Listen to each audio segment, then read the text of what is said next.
प्रज्ञप्ति के उपाख्यान का आरंभ। श्री वशिष्ठ जी बोली, महाबाहो, तुम फिर मेरी उत्तम बात सुनो, क्योंकि जैसे दर्पण बारंबार पहुंचने या परमार्जित करने पर अधिक स्वच्छ एवं शोभित होता है, उसी प्रकार बारंबार चर्चा होने से भ्रम का निवारण होता है, जिससे बोध शुद्ध होकर निखर उठता है। रूप और नाम दो ही प्रकार के दृश्य हैं। इनमें पहला अर्थ है और दूसरा शब्द, दोनों ही भ्रम है और इनका मार्जन आवश्यक है। अर्थ क्या है? भ्रम को समझने का एक संकेत। अर्थ की कोई वास्तविक सत्ता नहीं है। एक वस्तु को समझने के लिए अनेक शब्द प्रयुक्त होते हैं। उन सबके अर्थ पृथक पृथक होने पर भी उससे अनेक वस्तुओं की उपलब्धि नहीं होती। इस तरह अर्थ भ्रम का परिमार्जन हुआ। अर्थ के बिना शब्द जल के कलकल नाद की भांति निरर्थक है, अतः वे शब्दता को छोड़कर अर्थ रूपता को प्राप्त होता है। इस तरह अर्थ भ्रम के मार्जन के साथ उस शब्द भ्रम का मार्जन भी हो जाता है। वास्तव में दृश्य स्वप्न की भांति चेतन का संकल्प मात्र है। जगत की उत्पत्ति कब और कहां हुई है?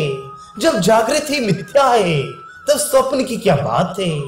क्योंकि जागृत ही संस्कार द्वारा स्वप्न दृष्ट पदार्थ बनकर स्मरण के समान अपने अर्थभूत वस्तु से शून्य होकर सामने आता है। इसलिए वह चेतन का संकल्प मात्र होकर दूसरे आकार में विस्तार को प्राप्त हुआ है। जैसे मुझ में स्वप्न जगत रूप निर्मल चिदाकाश रूपवान होता हुआ भी रूप रहित है, उसी प्रकार ये त्रिभुवन भी साकार दिखता हुआ भी निराकार ही है। श्री राम ने कहा, ब्राह्मण, इस प्रकार विचार करने से ना तो कुछ उत्पन्न हुआ है और ना कुछ नष्ट ही हुआ है। यह जगत जैसे का तैसा चिन्मय ब्रह्म है और अपने आप में ही स्थित है। जैसे द्रव ही जल है, उसी तरह चेतन में स्फुरण नामक जो स्वरूप का विस्तार है, वही यह जगत कहा गया है। सम्यक दृष्टि से जिसकी बुद्धि प्रबुद्ध हो गई है, उसकी दृष्टि में यह जो जगत का भान है, वह अभान रूप ही है। वास्तव में सब कुछ शून्य चिदाकाश ही है और वही परमार्थ है। अज्ञानी की बुद्धि में ये जगत जैसा भी प्रतीत होता हो, होता रहे, उस पर हमें विचार करने की आवश्यकता नहीं है। श्री वशिष्ठ जी बोले, रघुनंदन, तुमने इस विषय को जैसा समझा है और आगमों ने भी जैसा इसका वर्णन किया है, वह सब ज्यों का त्यों ठीक है। अब बताओ, हम यहाँ और क्या वर्णन करें? श्री राम ने पूछा, ब्राह्मण, बताइए, ये चिन्मय महाकाश ब्रह्मांड के रूप में कैसे परिणित हो गया? इस ब्रह्मांड की विशालता कितनी है और यह कब तक रहेगा?